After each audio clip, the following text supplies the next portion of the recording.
In today's Community Focus, the General Assembly has given the green light to Providence to raise taxes more than usual.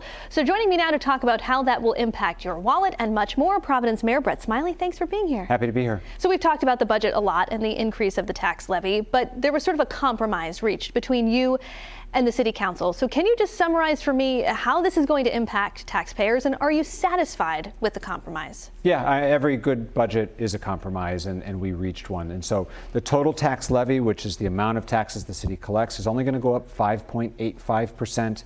At one point we were talking as high as 8, so we dialed that back. Okay. And then the average classification of property, whether it's single family home, multifamily home, they all go up an average of 6%. Okay. And so it depends on what your property is worth. There's a tax calculator online. You can do your own bill to see. But for a single family homeowner, what we're looking at now, instead of my proposal was about $15 per month, now it'll be on average about $18 a month. Okay, and tax bills usually go out on July 1st. That was yesterday. How soon will they be going out, and how quickly do people need to pay them? Yes, so because of the state legislature was slow to act and therefore we were delayed, tax bills are going out late. The second passage of the budget happens on July 14th, and bills will go out shortly thereafter. We will then extend a grace period, so taxpayers in Providence will have just as much time as they always have to pay, and that'll be clearly noted on your bill when the first payment is due. Okay, late last month, the City Council announced it would be sending out an immigrant rights mailer to every household in the city. I'm wondering how much this is costing, who's paying for it, and if you think it's a good idea. Listen, we have a rich, diverse community, and there's a lot of fear in the community right now. I've been doing community meetings. We've been doing Know Your Rights meetings in churches with community groups, and I thought that was sort of the right way to disseminate this information because, sadly, what we've seen around the country is it's not just undocumented immigrants who've been caught up in some of this. Sure. I've heard from small business owners that say they've got customers that aren't showing up because they're not comfortable leaving their house, employers saying their employees aren't coming to work because they're afraid to go out of their house.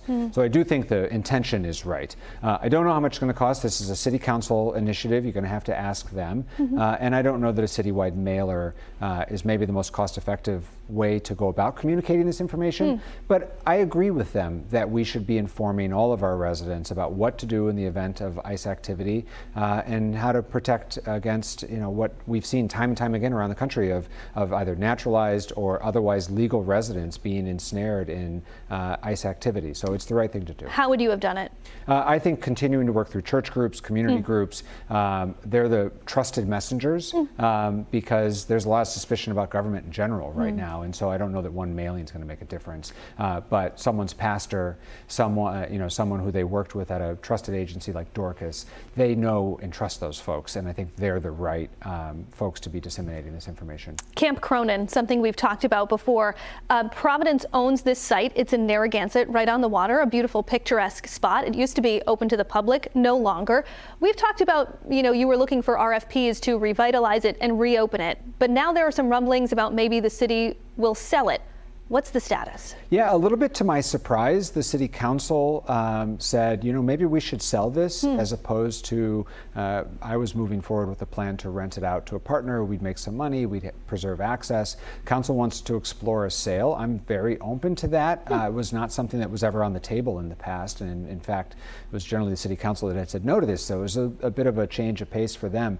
But we should look at it. As you rightly point out, Providence kids haven't been on that piece of land in 20 years. Yeah. And so it's not being utilized to its fullest potential. It does have value. We do have budget problems. So the council just passed a resolution and we will explore what the possibilities are for a sale. Had you picked someone to work with on reopening and rehabilitating it? No, we were doing preliminary meetings with, groups, think of like the Girl Scouts, groups that know how to run a camp-like facility. And so we'd had some preliminary conversations, but we were not in negotiations. I want to talk to you about the 4th of July. The city is having its big celebration tonight. What should people know? So the best fireworks in Rhode Island. Okay. And in India Point Park, where we have live music. The doors open. The doors, it's a park, but the gates open at 5:30. Live performances start at 6:30.